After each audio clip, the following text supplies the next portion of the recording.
গতকালকেও বলছিলাম যে কি রাম, শ্রীরাম সারা দুনিয়া ঘুরে কোথাও জায়গা পেলে না, মসজিদ ঢুকে পড়লো। জি, তো মুসলমানরা কত উদার, মসজিদই জায়গা দিলে। এবার খালি তোরা ভক্ত কটা ঢুকে গেলেই হয়ে যায়। জি, কথা ঠিক না ভুল? পৃথিবীর কোনো জাতি রামকে জায়গা দিলে না, শেষকালে মুসলমানদের কাছেই জায়গা নিলে। তো এখন গরুর মুখ খেয়েছে, দুদিন পর গরু খাবে ইনশাআল্লাহ, আপনারা দোয়া করেন। এটা হলো মুমিনের দ্বিতীয় গুণ। আয়াত শুনলে তাদের ঈমান বাড়ে। কেমন বাড়ে? দল দল উঠবে। এই কথাটা খুব খেয়াল করেন। একা একা থাকবে না, একা একা কেউ থাকবে না, সবাই দল দল উঠবে। কি রকম দলটা হবে? কোন বিশেষে দলটা হবে?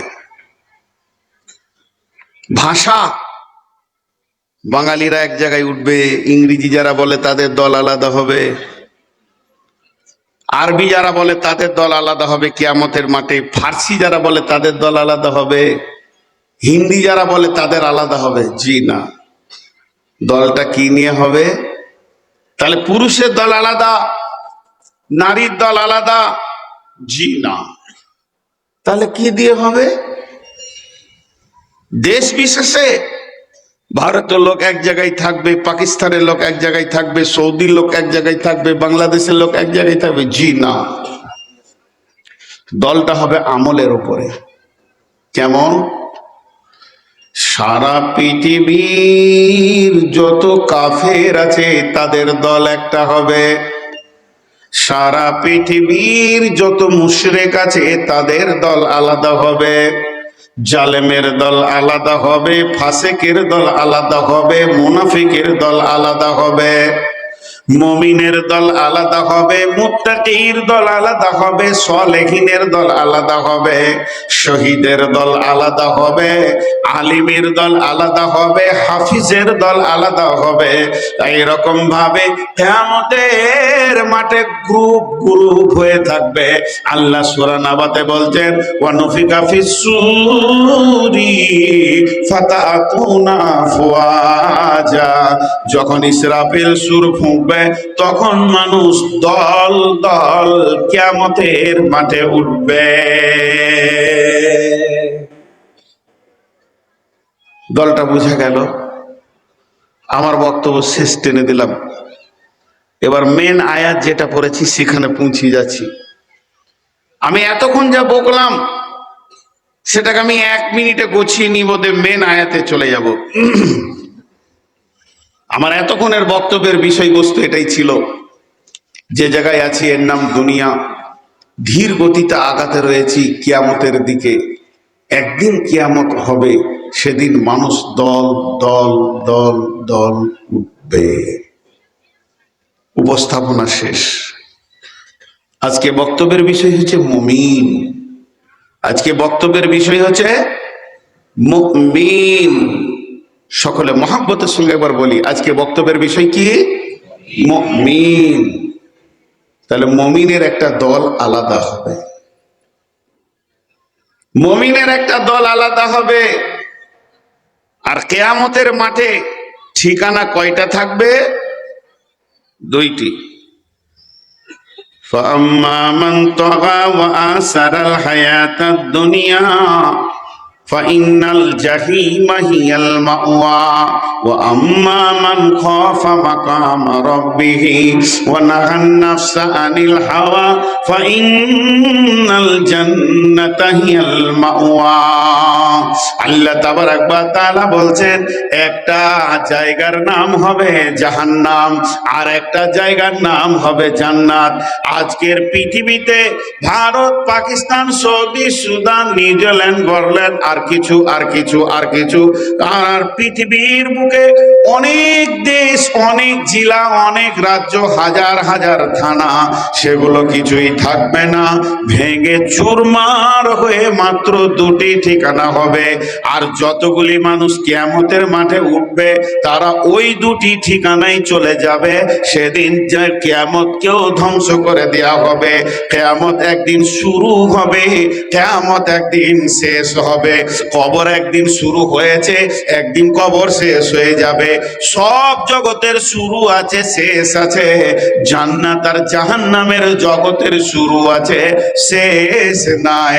অতএব বন্ধুরে, একদিন কিয়ামতে একজনকে দিয়ে বিচার শুরু হবে, একদিন বিচার শেষ হয়ে যাবে।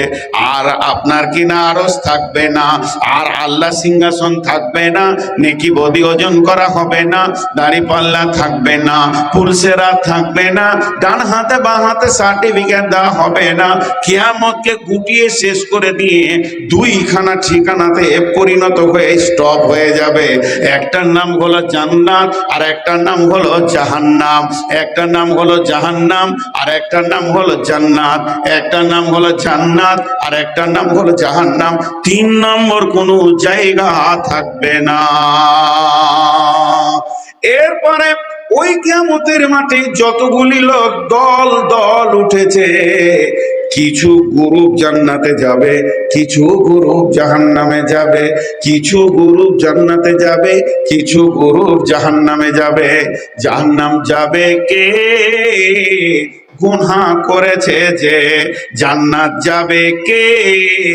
নেকি করেছে যে। আর আপনার কিনা জাহান্নামের ভিতরে লোক দল দল ঢুকবে। সেই দলগুলো হলো মুশরিক, সেই দলগুলি হলো কাফির, সেই দলগুলি হলো ফাসিক, সেই দলগুলি হলো মুনাফিক, ওই দলগুলি হলো জালিম। জান্নাতে যাবে কে? সেই দলগুলির নাম হচ্ছে মুত্তাকি, সেই দলগুলির নাম হচ্ছে মুমিন, সেই দলগুলির নাম হচ্ছে শহীদ, সেই দলগুলির নাম হচ্ছে মুফলিহুন মুহতাদুন, ওই দলগুলির নাম হচ্ছে উলাইকা হুমুল ফাইজুন। এখন দুটি কথা আপনাদেরকে জিজ্ঞেস করব ছোট্ট করে, সবাই একবার মুখটা খুলেন, খুশি হব। আমার বক্তব্যের শক্তি তো আপনারাই। আমি কি জানি? আমি চেয়ারে বসে আছি স্টেজের ওপরে, আপনারা আছেন না মোটে চটের ওপরে। কার দাম বেশি? জি হ্যাঁ খ্যাপা। যে দাঁড়িতে মাল থাকে না ওইটাই উপরে থাকে, যে দাঁড়িতে মাল আছে ও তো নামতে থাকে। উঁচু জায়গায় বসার যদি দাম বেশি হতো তাহলে বাঁদর তো আরো দামি, ও তো গাছের একদম শেষ সীমানায় আছে। আপনারাই হলেন আমার সব থেকে, আপনাদের দুয়ার বরকত আমি চলছি। আমার মতো একটা নিরেট গাধার মূল্য কি আছে? আপনারা শুনছেন বলে আমি বক্তা, উঠে চলে গেলে আমি জিরো, আমার কিছুই নেই। তো অতএব আপনারা একটু মুখ খুলেন, আপনারা আমার ওস্তাদ মানুষ। আমি আমি আমি সবক শোনাচ্ছি আমার শিক্ষকদেরকে। আপনাদের দুয়ার বরকতে আমার মতো একটা গাধা দুনিয়াতে চলছে ফিরছে, দেশ বিদেশ করছে। তো যাই হোক, দুটি একটা কথা জিজ্ঞেস করব, শেষ ঠিকানা কয়টা? যারা বলেন শেষ ঠিকানা কয়টা? একটার নাম জান্নাত আর একটা নাম জাহান্নাম। কে কে যাবো হাত তুলি? কার কার ইচ্ছা আছে? আমি একাই থেকে গেলাম নাকি? আমি একাই যাব? আল্লাহ মাফ করুক, সকলকে মাফ করুক। আল্লাহ আমাদের সকলকে জান্নাত দান করুন, আমিন বলে না? আল্লাহ আমাদের দুশ্মনকেও জান্নাত দান করুন। জি ভাই, সেখানে গিয়ে আনন্দ করব। দুনিয়াতে দুশ্মনী করলে তো কি হলো, জান্নাতে গিয়ে আনন্দ করব, তার সঙ্গেই দেখা হোক। তা ঘটনা হচ্ছে, কাউকে যেন আল্লাহ জাহান্নাম না দান করেন, প্রত্যেকটি কালেমা ওয়ালাকে আল্লাহ জান্নাত দান করুন। জি, গতকালকেও বলছিলাম যে কি রাম, শ্রী রাম সারা দুনিয়া ঘুরে কোথাও জায়গা পেলে না, মসজিদ ঢুকে পড়লো। জি, তো মুসলমানরা কত উদার, মসজিদই জায়গা দিলে। এবার খালি তোরা ভক্ত কটা ঢুকে গেলেই হয়ে যায়। জি, কথা ঠিক না ভুল? পৃথিবীর কোনো জাতি রামকে জায়গা দিলে না, শেষকালে মুসলমানদের কাছেই জায়গা দিলে। তো এখন গরুর মুখ খেয়েছে, দুদিন পর গরু খাবে ইনশাআল্লাহ, আপনারা দোয়া করেন। তো আল্লাহ তাবারক ওয়া তাআলা আমাদেরকে ওই জায়গায় পৌঁছিয়ে দিয়েছে। আমরা কত অনেকভাবে আল্লাহকে পেয়েছি। তাহলে জান্নাতে যতগুলো গ্রুপ যাবে সেই গ্রুপের ভিতরে একটা গ্রুপের নাম হচ্ছে মুমিন। একটা গ্রুপের নাম কি বললাম? সবাই একবার জোরে বলেন, একবার জোরে এটা শুনি। একটা গ্রুপের নাম কি? যতই চিল্লান, মা বোনেদের চিল্লানি বন্ধ করতে পারবেন না। আপনাদের মহিলা কোনো বক্তা আছে নাকি? তো চলছে যে দুটো, যখন থেকে উঠেছি মেশিন চলা হচ্ছে জি, ওর মুখই বন্ধ নাই। আল্লাহ মাফ করুক। যে খালা আমার চিল্লাইছে, খালুর সঙ্গে দেখা হলে দুটো জিলাপি খাইতাম। খালু যে কত জ্বালাতে আছে, আমি যদি এইটুকুতে এত কষ্ট পাই, তা যে ওকে নিয়ে সংসার করছে তার কত কষ্ট, তার কত সবর। তো আমরা সকলে মুমিন হব ইনশাআল্লাহ। তাহলে মুমিন হতে গেলে কার কাছ থেকে নিতে হবে ডিরেকশন? আল্লাহর কাছ থেকে। কার কাছ থেকে? তা আল্লাহর কাছ থেকে। কোরআনে অনেকগুলো মুমিনের ডেফিনেশন আছে, আমি একটা পড়েছি, আমার হাতের দিকে তাকান। বিসমিল্লাহির রহমানির রহিম। ইন্নামাল মুমিনুনা আল্লাযীনা ইযা যুকিরাল্লাহু ওয়াজিলাত কুলুবুহুম ওয়া ইযা তুলিয়াত আলাইহিম আয়াতুহু যাদাতুহুম ঈমানা ওয়া আলা রাব্বিহিম ইয়াতাওয়াক্কালুন আল্লাযীনা ইউকিমুনাস সালাতা ওয়া মিম্মা রাযাকনাহুম ইউনফিকুন উলাইকা হুমুল মুমিনুনা হাক্কান লাহুম দারাজাতুন ইনদা রাব্বিহিম ওয়া মাগফিরাতুন ওয়া রিজকুন কারীম। কয়টা হলো? 9টা। কয়টা হলো? কথা বলেন আমার সঙ্গে। 9টা। মুমিন যে হবে তার গুণ হবে 5টা। গুণ কয়টা হবে? 5টা। আল্লাহ সার্টিফিকেট দেবেন একটা, যে এই লোকটা মুমিন। তাহলে কয়টা হলো? 6টা। আর আল্লাহ 3খানা প্রাইজ দেবেন তাকে। হাজি, আপনাদের ভাবতা শিশু মাদ্রাসায় যদি কোনো ছেলে ভালো মেধা হয়, ভালো রেজাল্ট করে, মাদ্রাসা কমিটি তাকে প্রাইজ দেয় না? দেয়। তো আমার আল্লাহ ওর উপরে খুশি হয়ে 3টে প্রাইজ দেবেন। তাহলে কয়টা হলো? 5টা আমল, একটা সার্টিফিকেট, 3টে প্রাইজ। কয়টা হলো? 9টা। হাও বুঝেন? হাও বুঝেন না? যেটা ওজনেও আসে না, দামও লাগে না, ওইটার নাম কি? হাও। আল্লাহ ফাও দিবেন একটা, ওয়া উখরা তুহিব্বুনাহা নাসরুম মিনাল্লাহি ওয়া ফাতহুম কারীব ওয়া বাশশিরিল, যারা বলেন, মুমিনিন। ফাওটা লিবেন কি লিবেন না আপনারা? তাহলে কটা হলো মোট? সকলে বলেন কয়টা হলো? 10টা না শুনে বাড়ি যাবো ইনশাআল্লাহ। হ্যাঁ, যদি শুনে যাব না ইনশাআল্লাহ। কত চালাক! হ্যাঁ, 10টা না শুনে চলে যাবো ইনশাআল্লাহ। তাহলে আগে মুমিনের গুণটাকে বর্ণনা করি, তাই না? তারপরে কি কি প্রাইজ দেবে, সার্টিফিকেট কি দেবে, প্রাইজ কি দেবে, শেষকালে ফাওটা নিব, যে বাড়ি চলে যাব। আপনাদের বিরক্ত লাগছে নাকি? কেন বিরক্ত লাগবে? বকছি তো আমি, বিরক্ত আপনাদের লাগবে কেন? জি, মহব্বতের সঙ্গে শুনি। এবার 1 নম্বর ধরছি, 5টা। বিসমিল্লাহির রহমানির রহিম। ইন্নামাল মুমিনুনা আল্লাযীনা ইযা যুকিরাল্লাহু ওয়াজিলাত কুলুবুহুম ওয়াজিলাত কুলুবুহুম ওয়াজিলাত কুলুবুহুম। আল্লাহ তাবারক ওয়া তাআলা বলছেন, নিশ্চয়ই মুমিন ওরা, ওরা আমার নজরে মুমিন, আমার হিসাবে ওরা মুমিন, আমার চোখে এই লোকগুলি মুমিন। যখন তাদের কাছে আল্লাহর কথা বলা হয়, আল্লাহর ক্ষমতার কথা বলা হয়, তখন আল্লাহর ভয়ে তাদের দিলগুলো থরথর থরথর করে কাঁপে। স্কুলে অঙ্কের বই আছে, কোরআনকে অঙ্কের বই বলা বিয়াদবি, বুঝাচ্ছি। স্কুলে অঙ্কের বই আছে, গোটা বইটা কি? প্রশ্নমালা। অঙ্ক কি? প্রশ্নমালা। তাকে করে উত্তর বের করতে হয়। তাই এই উত্তরটা শেষ দিকে লেখা থাকে, থাকে কি থাকে না? উত্তর অঙ্কের উত্তর যদি মিলে যায় তাহলে অঙ্কটা হয়েছে, যদি না মিলে হয়নি। তাহলে আমরা তো মুমিন, এটা আমাদের দাবি, কিন্তু আল্লাহর ভয়ে দিল কাঁপছে না, চোখে পানি আসছে না, তাহলে মুমিন?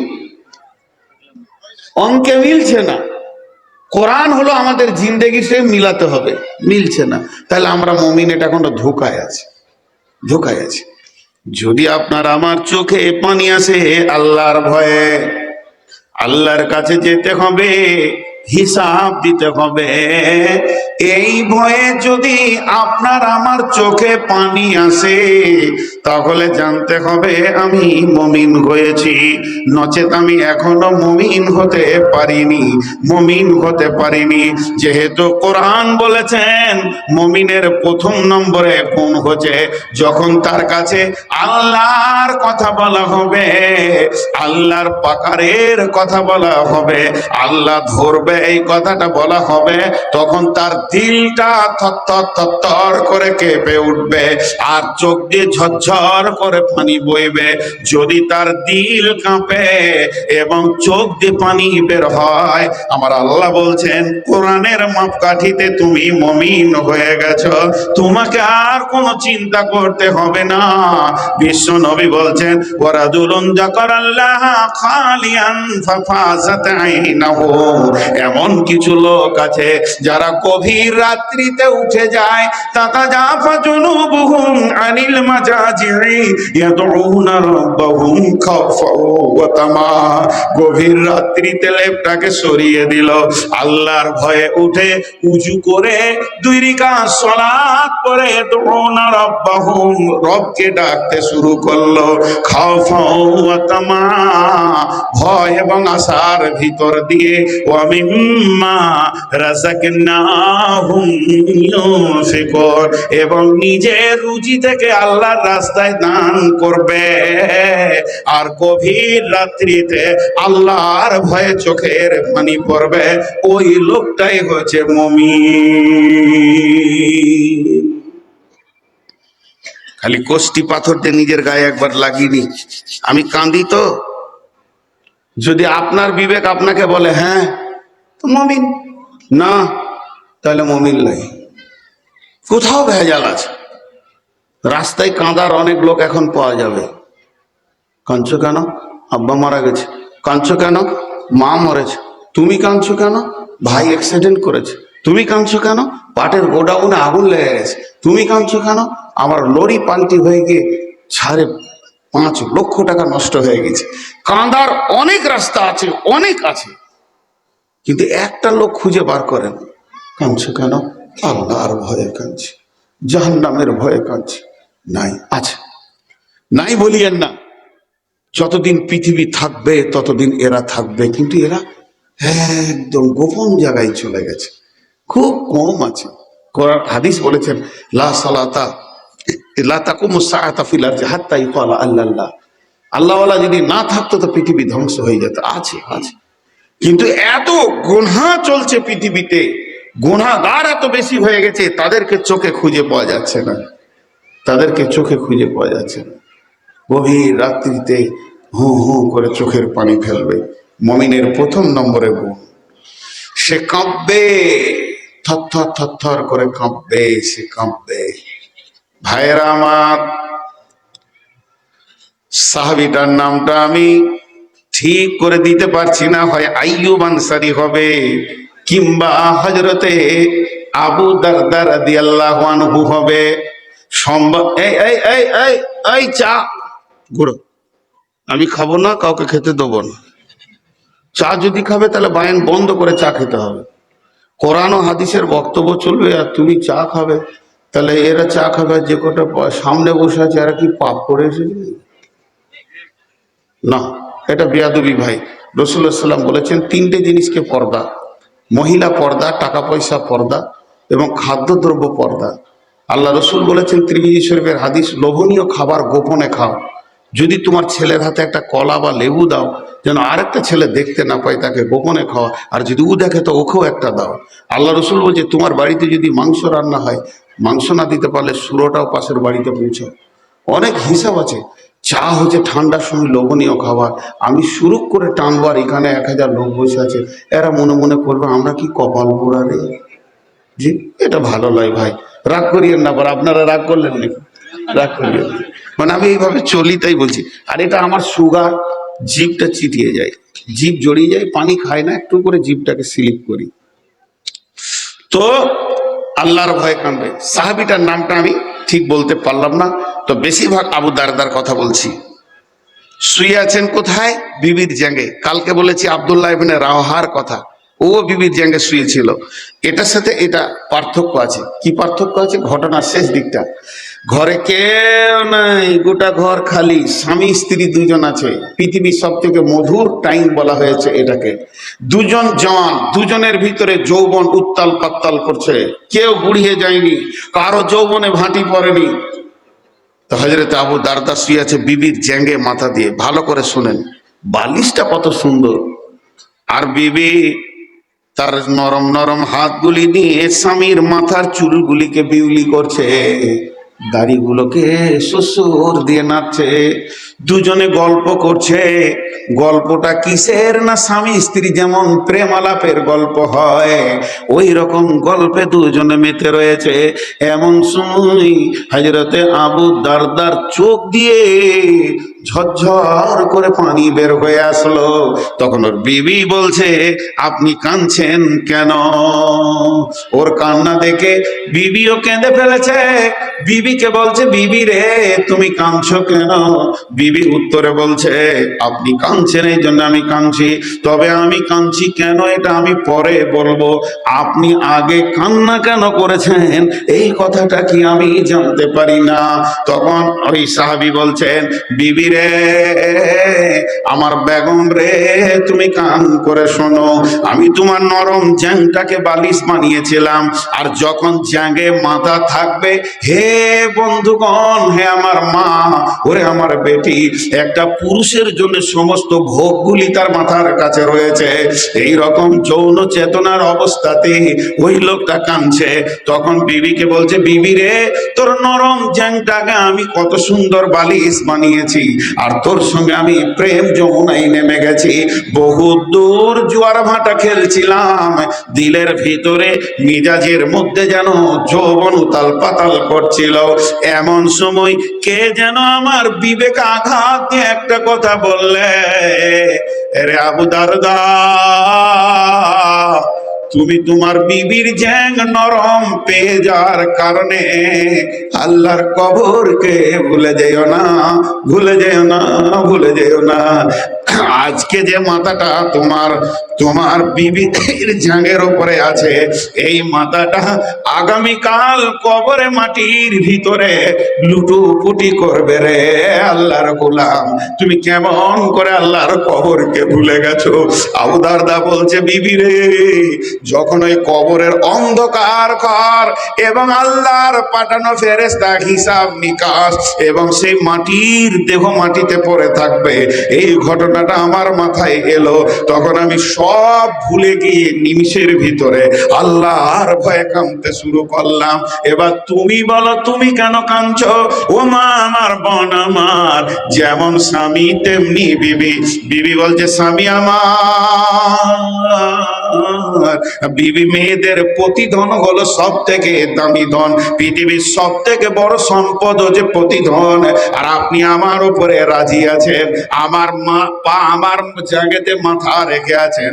আমার দিল মন ভরে গেছিল যে আমার স্বামী আমার উপরে রাজি আছে, জান্নাতের দরজা খোলা গেছে, আমার স্বামী আমাকে নিয়ে আনন্দ করছে, এটা আমার জন্য যে কত আনন্দের বিষয় ছিল হে আমার স্বামী। কিন্তু আমাকে কে যেন মাথায় বলল, হতভাগী রে, একটি বার কি তুই ভেবে দেখবি না, মরে দেখ, কবরে একাই পড়ে থাকবে, স্বামী খবর নিতেও যাবে না, স্বামী যাইনি যাবে না। আমি সেই ভয়ে অঝোর নয়নে কাঁদছি। এর জন্য আল্লাহ বলছেন, মুমিনের প্রথম নম্বরে গুণ হবে সে আল্লাহর ভয়ে থরথর করে কাঁপবে আর চোখের পানি আসবে। মুমিনের 5টা গুণের মধ্যে একটা বললাম। এবার নাম্বার দুই, মা বোন বেটি একবার মুখ বন্ধ করো মা, আজকের জন্য আপনারা আমার মা, আপনাদের পেটে আমি হয়েছি, না আমার পেটে আপনারা হয়েছেন আমার বেটি, একবার মুখ বন্ধ কর মা। আহা, অনেক জানিস, অনেক শোনানো হবে, একবার মুখ বন্ধ। দুই নম্বর গুণ, ওয়াইদা তুলিয়াত আলাইহিম আয়াতুহু যাদাতুহুম ঈমানা। এদিকে তাকান, ওয়াইদা তুলিয়াত আলাইহিম আয়াতুহু যাদাতুহুম ঈমানা। আল্লাহ মুমিনকে থাপ্পড় মারে, আল্লাহ মুমিনকে থাপ্পড় মারে, আল্লাহ মুমিনের ঈমান বাড়া কমা হয়। আল্লাহ রসুল বলেছেন কি সুন্দর উদাহরণ দিয়ে, জি মাদ্রাসা স্কুলে শিক্ষকের হাতে ছড়ি আছে না নাই? মাদ্রাসার শিক্ষকরা মারে কি মারে না? স্কুলের মাস্টাররা এখন আর মার আছে? এখন একটা নতুন জিনিস উঠেছে, ভাষা, তোর কি। আর এটা সমাজের ক্যান্সার হয়ে গেছে। তোর কি থেকেই সব সরে গেছে, আমি এমন করছি তো তোর কি, বাস তোর কি। এই তোর কিটা হচ্ছে জাতিকে ভেঙে দেওয়ার একটা ক্যান্সার। আমরা স্কুলে মার খেয়েছি তা আব্বাকে বলিনি, সাথীদেরকে বলেছি বলবি না, তাহলে আরেক মার পড়বে। আর এখন যদি স্কুলে একবার কান ধরে টেলে মুলে দেয় তো ইনশাআল্লাহ ওর চাচা নেতা এসে দেখা করে যাবে মাস্টারকে। এমন একটা যুগ নিয়েছে। তো শোনেন, লাঠি দুজনের হাতে আছে, একটা হলো শিক্ষক, একটা হলো পুলিশ। একটা হলো শিক্ষক আর একটা পুলিশ। যদি শিক্ষক মারে পুলিশ মারবে না ইনশাআল্লাহ। ছেলেকে যদি শিক্ষককে মারতে ছেড়ে দেন তো জেনে নেন ও ছেলে আর পুলিশের মার খাবে না। আর শিক্ষকের হাতে লাঠি যদি কেড়েলেন তাহলে আপনি রেডি হয়ে থাকেন, আপনিও মার খাবেন আর পুলিশও মারবে। শিক্ষকের মারে লাঠির সঙ্গে দুটি জিনিস মিশানো আছে, একটা আছে শিক্ষা আর একটা আছে মহাব্বত। শিক্ষক যখন মারে ছাত্রকে ও দিলে মহাব্বত থাকে, রাগে মারে না, আর লক্ষ্য থাকে ওকে আমি বানাবো, ওকে বানাবো, এই জন্য মারে। আর পুলিশ যখন মারে তো দুটো মিশানো থাকে, একটা রাগ আর একটা ঘোষ। সব বলে দিচ্ছি, একটা মাদ্রাসায় শিক্ষককে মেরেছে তো ছাত্ররা আন্দোলন করেছে, দেখবো ওকে। তো আমিও সেই দিন ওই এলাকায় জালসাই ছিলাম, তো বলে ছাত্রগুলোকে নিয়ে একবার বসেন। তো আমি বসলাম, প্রায় 200-250 ছাত্র, সব বড় ব্যাচেলিয়ার ছেলে। আমি বললাম, রে বাপ শোন, লোহার দাম কত? বলছে 40 টাকা কেজি। আর সোনা 50,000 টাকা ভরি তখন ছিল, এখন 70 ঘর ঢুকে গেছে। তাহলে 70,000 টাকা ভরি আর 70 টাকা কেজি, দাম কার বেশি? সোনার। তারপরও মার কে খায়? সোনাই খায়। যেখানে রাখে ওটা লোহা, যে মারে সেও মধ্যখান থেকে মার খায় কে? আর যে মার খায় তারই দাম বাড়ে, সে গয়না হয়। মানুষ চামড়াকে ফাটিয়ে তাকে ঝোলায়, কেন? যে মার খোয়া মাল। তো শিক্ষকের মার খা, সমাজে গয়নার মতো সেজে থাকবি। শিক্ষকের মার খাবি না, ডাইসে ঢুকবি না, তো মাল তৈরি হবি না, সারা জীবন লাত খাবি আর ঝাঁটা খাবি। এমন কিছু আলেম পৃথিবীতে সমাজে আছে। মা, আমি কথা ভুল বলছি ভাই? ভুল বললে কানটা মুলে দেন, সমাজে কোনো লজ্জা করবেন, আপনি আমার শিক্ষক। কিছু আলিম সমাজে এমন এসেছে, লাত খোকা আলিম, সারা পৃথিবীতে ওরা ঘুরছে আর লাত খেয়ে সমাজের কাছে গড়ে পড়ে থাকছে। কেন? চরিত্র বানে নাই, এই জন্য যে সে শিক্ষকের মদ খেতে পারেনি। জি, আমার নিজের কথা, সে বছর হেদায়েতুন পড়ি প্রশ্ন করেছে, এখনো মনে আছে, মুনসারেফ কাকে বলে, গায়ের মুনসারেফ কাকে বলে। মৌলানা সুলতান শামসী, তাও নাম বলে দিলাম। তো আমাকে প্রশ্ন করেছে মুনসারেফ কাকে বলে, তুই বল। আর আমার পাশেরটাকে বলছে তুই বল গায়ের মুনসারেফ কাকে বলে। ওরটা আমি বলছি, ও আমারটা বলছে, এটুকু উল্টা হয়ে গেছে। উনি বইটা বন্ধ করে দিয়ে রাগ করে পালিয়ে গেলেন। রাগ করে পালিয়ে গেলেন, তো গিয়ে পায়ে ধরলাম, মার খেয়েছি ভাইরা আমার। তো যে কথা বলছি, বিসমিল্লাহির রহমানির রহিম, ওয়া ইযা তুলিয়াত আলাইহিম আয়াতুহু যাদাতুহুম ঈমানা। মুমিনের দ্বিতীয় গুণ হবে, তারা যখন কোরআনকে শুনবে তার ঈমান বাড়বে। এতক্ষণ এই উদাহরণগুলো কেন দিলাম, এবারে অ্যাপ্রোচ করে দিছি। আজি একটা কথা জিজ্ঞেস করি, আপনাদের এলাকায় এই যে জালসা হচ্ছে, আজকে জালসা হচ্ছে, এর আগে তো কমিটি কালেকশন করেছে, এলাকায় করেছে কি করেনি? তো আপনারা কমিটির লোক বলেন, কালেকশন করতে গিয়ে কেউ বলেছে ভাই 100 টাকা নেন, না ভাই 500 দেন, আচ্ছা যা 300 নেন। কেউ বলেছে এই কে আসছে নূর মোহাম্মদ, এলাকায় 500 টাকা লে। আবার এমনও লোক আছে ও 1 টাকাও দিবে না, আর বৈজ্ঞানিকের মতো বুদ্ধি দেবে, কি বলবে, যে জালসা করে কোনো লাভ নাই, ফালতু কিচ্ছু হচ্ছে না সমাজের। এই মাল আছে না নাই? জোরে বলেন আছে না নাই? ভাইয়েরা আমার, আজকে ওই লোকটা কোন লোক, ওই লোকটা কোন মিজাজের লোক, আল্লাহ তাবারাক ওয়া তাআলা কালাম পাক থেকে প্রমাণ করে দিব। আল্লাহ রাব্বুল আলামিন বলছেন, ওয়াদাক্কির ফাইন্না যিকরা তানফাউল মুমিনিন, ওয়াদাক্কির ফাইন্না যিকরা তানফাউল মুমিনিন। হে আমার গোলামের দল, তোমরা বলতে থাকো, বলতে থাকো, বলতে থাকো, তার কারণ বলা বলিটা বন্ধ করে দিও না, নিশ্চয়ই মুমিনদের লাভ হবে। আল্লাহ তাবারাক ওয়া তাআলা আবার বলছেন, ফাযাক্কির ইন্নামা আনতা মুযাক্কির লাসতা আলাইহিম বিমুসাইতির। তোমাদেরকে বলতে বলা হয়েছে, তোমরা বলতেই থাকবে, কিন্তু তোমাদের হাতে প্রশাসন ক্ষমতা ছেড়ে দিইনি। ইন্নাকা লা তাহদি মান আহবাবতা ওয়ালাকিন্নাল্লাহা ইয়াহদি মান ইয়াশা। আল্লাহ যাকে ভালোবাসে তাকে হেদায়েত দেন, আর আল্লাহ যাকে ভালোবাসে না সে হেদায়েত পাবে না। তাহলে যে বন্ধুরা বলছেন জালসাতে লাভ হয় না, বিশ্ব নবী নিজের চাচা আবু তালেবকেও হেদায়েতের রাস্তা দিতে পারেনি। আবু জাহেল রসুলের বাড়ির পাশে পাশে থেকেও হেদায়েত পেল না, কিন্তু হিন্দা রসুলের চাচা আমির হামজার কলিতে চাপানোর পর সে আবার ঈমান এনে জান্নাতি হয়ে গেল। অতএব বন্ধুরে, হেদায়েতটা সম্পূর্ণ আল্লাহ কালেকশন করেন এবং আল্লাহ সেটাকে আপনার প্রচার করেন, কিন্তু আপনার আমার কাজ হলো মানুষের কাছে পৌঁছে দেওয়া। আল্লাহ তাবারাক ওয়া তাআলা বলছেন, ওয়াইদা করে ওয়াইদা তুলিয়াত আলাইহিম আয়াতুহু যাদাতুহুম ঈমানা। মুমিন যারা হবে রে, তাদের কাছে যখন কোরআনের আয়াত শোনানো হবে, তাদের ঈমান বাড়বে। শিক্ষকের মতো আমি মেহনত করছি, আপনাদের কানে পৌঁছাচ্ছি, কে পাবে, কে কতটা হবে এটা জানি না। ছুরি দুজন ধরে, ডাক্তারও ধরে, ডাকাতও ধরে। ডাক্তার ধরে বাঁচানোর জন্য, ডাকাত কাটে মারার জন্য। অতএব হেদায়েতের সম্পূর্ণ মালিক হলেন আল্লাহ। এবার একটা উদাহরণ দিব আপনাদেরকে, উদাহরণটা মন দিয়ে শুনবেন। মুমিনের অভ্যাসটা কেমন, এই মোবাইলটাই বলি, মোবাইলের ব্যাটারির মতো। ব্যাটারিটা লাগিয়ে দেন, পটপট পটপট পটপট 100 হয়ে গেল।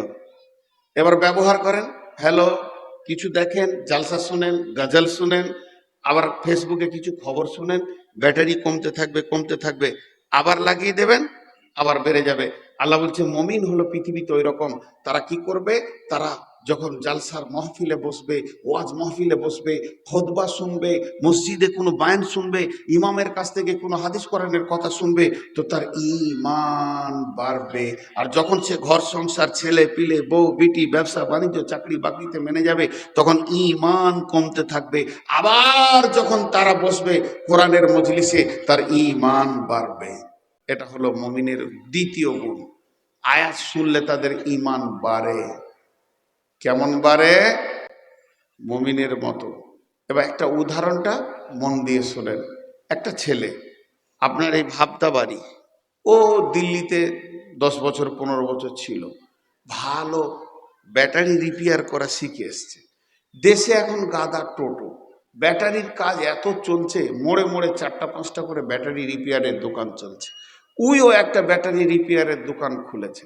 সেই দোকানে 25 থেকে 30টা ব্যাটারিকে ধুয়ে পরিষ্কার করে, তার ভিতরে সেল আর কি কি লাগে, তার, তামার তার বলেন, আর কি লাগে, অ্যাসিড ফ্যাসিড দিয়ে রেডি করে চার্জে বসিয়ে দিয়েছে। ফুটফুট ফুটফুট করে চার্জ হচ্ছে। ধ্যান দিয়ে শুনবেন আমার উদাহরণটা। এই ভাবদারি একটি ছেলে, ভালো ছেলে, হঠাৎ মেন্টাল রোগী, পাগল হয়ে গেছে। পাগল মানে একদম 90% পাগল, হুঁশ জ্ঞান নাই, লাফিয়ে বেড়াচ্ছে।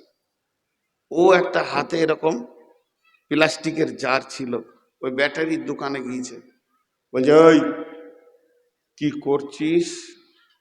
তখন দোকানদার বলছে ব্যাটারি চার্জ করছি। হ্যাঁ হ্যাঁ যখন বলেছে তখন পাগলকে সহজ করে বুঝাচ্ছে কি জানিস, এইগুলোর ভিতরে কারেন্ট ভরছি, কারেন্ট ভরছি এইগুলোর ভিতরে। তখনও প্লাস্টিকের জারটা দিয়ে বলছে 1 জার কারেন্ট ভরে দে। এবার ওর বিপদ হলো কি হলো না, বলছে এতে ঢুকবে না তো, একটা ইট ধরেছে, ঢুকবে না মানে ওইটাতে ঢুকবে আর এইটাতে ঢুকবে না মানে কি ভেবেছিস তুই? বলছে দিয়ে দে। দিয়েছে, দুটো তার ওর সামনে ভরে দিলে, ইট থেকে বাঁচার লেগে ওইটা করছে আর কি, দুটো তার ভরে দিলে তো বলছে যা পরশু আসবি 1 জার কারেন্ট হবে। হবে? জোরে বলেন হবে। আর ব্যাটারিতে কেন কারেন্ট ঢুকছে? ব্যাটারিতে কারেন্ট কেন ঢুকছে আর জারটাতে কেন ঢুকছে না? একই তো প্লাস্টিক, এটাও প্লাস্টিক ওটাও প্লাস্টিক, এটাও প্লাস্টিকের জার ওটাও প্লাস্টিকের পেটি। কিন্তু যখন আমি প্রশ্ন করব বন্ধু, একটাতে কারেন্ট ঢুকলো বিদ্যুৎ ধরলো, আর একটাতে বিদ্যুৎ ঢুকলো না ধরলো না, কারণটা কি? তখন আপনি উত্তর দিবেন এর ভিতরটাতে আপনার কিনা অ্যাসিড দেওয়া আছে, তামার তার দেওয়া আছে, সেলফ দেওয়া আছে, বৈজ্ঞানিক প্রসেসে মালগুলি তৈরি করা আছে। আর একেই দিলে এর ভিতরে ধারণ ক্ষমতা আছে, ও ব্যাটারিকে বিদ্যুৎকে ধরে নিতে পারবে। আর ওই প্লাস্টিকের জারটার ভিতরেই কিছু নাই, অতএব এক তিল পরিমাণ ব্যাটারি ধরতে পারবে না, বিদ্যুৎকে ধরতে পারবে না, বিদ্যুৎকে রাখার ক্ষমতা নাই। তো আল্লাহ তাবারাক ওয়া তাআলা কোরআনে বলেছেন ওয়াযাক্কির ফাইন্না যিকরা তানফাউল মুমিনিন, তোমরা সবা করো, দ্বীনের কথা বলো, মুমিনের লাভ হবে, কাফের বেঈমান মুশরিকের লাভ হবে না। এই যে কোরআন হাদিসের কথা চলছে, আমি বলি নাই, কোরআন থেকে আমি বলছি, আমি ট্রান্সফরমার, এটা হচ্ছে পাওয়ার হাউস, আর আপনারা বসে আছেন, আমি চার্জ করতে শুরু করেছি। কি বলছি না, কোরআনের আয়াত বলছি, মুমিন যে হবে তার দিলটা আস্তে আস্তে পরিবর্তন হবে। না রে মন, কবর আছে রে, তওবা করব রে, আর গুনাহ করব না, ধীরে ধীরে ধীরে ধীরে তার চার্জ হবে। আর এর ভিতরে যদি কোনো ফাসেক বসে থাকে, এর ভিতরে যদি কোনো বেঈমান বসে থাকে, এর ভিতরে যদি কোনো দিনহীন লোক বসে থাকে, ওই লোকটার কাজে লাগবে না। ও এশার নামাজ পড়েনি, মাগরিব পড়েনি, ফজর পড়বে না, কালকো নামাজ পড়বে না, শুধুমাত্র সমাজে বসে গেছে, ওকে একটু ভালো লাগছে, ইন্টারেস্ট লাগছে, সময়কে কাটিয়ে নেবে, পরিবর্তন হবে না। আর যে লোকটা মুমিন হবে, ওর দিলের ভিতরে এগুলো ধরবে, ও ধারণ ক্ষমতা করবে, এবং পরের দিন তাকে পরিবর্তনে পাওয়া যাবে। এর জন্য আমার আল্লাহ বলেছেন মুমিনের দ্বিতীয় নম্বর গুণ হচ্ছে ওয়াইদা তুলিয়াত আলাইহিম আয়াতুহু যাদাতুহুম ঈমানা, ওর কাছে যখন কোরআনের আয়াত তেলাওয়াত করা হবে, তখন ওর ঈমান বাড়তে থাকবে। মুমিনের ঈমান বাড়বেই, কারণ ওর ধারণ ক্ষমতা আছে। এই মোবাইলটা চিপস থাকলে অডিও ভিডিও রেকর্ড হবে, চিপস যদি না থাকে বক্সে ভরে দিলেও একটা শব্দ রেকর্ড করতে পারবে না। তো মুমিন যে তার ভিতরে চিপস আছে, আল্লাহর দেওয়া চিপস রয়েছে, এবার খালি ওকে একটুকু কোরআন হাদিসের স্ট্রাকচারে ফেলে দুটি ভাষা বললেও ধরে নেবে। তাহলে মুমিনের গুণ কয়টা হলো? দুটো। এক নম্বরে কি হলো? আল্লাহর, এই এক নম্বরে হলো আল্লাহর ভয়ে কাঁপবে। দ্বিতীয় হলো আয়াত শুনলে ঈমান বৃদ্ধি পাবে।